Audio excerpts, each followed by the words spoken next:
When I was 16, I left home to avoid the responsibilities of being the oldest of 5 children.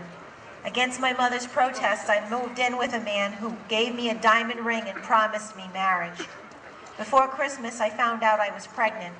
My boyfriend demanded that I get an abortion. It was easier to be pushed into abortion than to fight for my baby, not knowing how I would manage on my own. The clinic was filled with other women, some somber, some laughing, all of us going in pregnant and coming out alone. The pain of the procedure was worse than I thought possible. I cried the whole time. For over an hour, I was throwing up, repulsed by what I'd done. I later told my boyfriend everything in graphic detail. He cried and told me if he had only known how horrible it would be, he would never have made me do that. A year later, still on the pill, I got pregnant again. I thought this time we would get married. He said, "You know what to do." I started screaming my objections, but he insisted. I told him I would never kill another one of my babies again and left him. A few weeks later, I miscarried.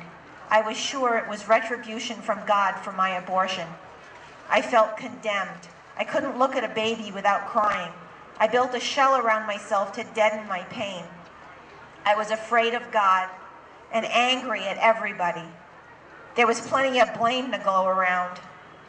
I met and married my husband and had 2 more miscarriages, one before and one after our first child, and then we had another boy.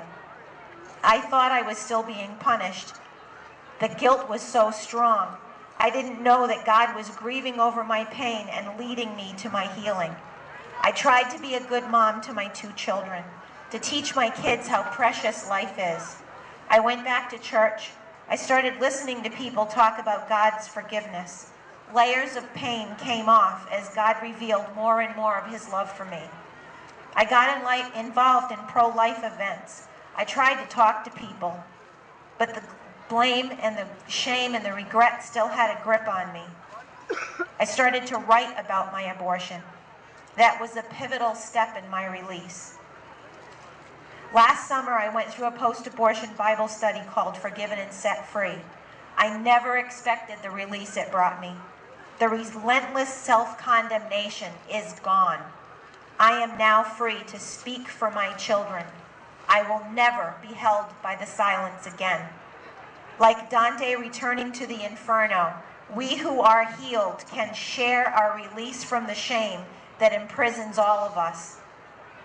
When we speak, we share the way to freedom.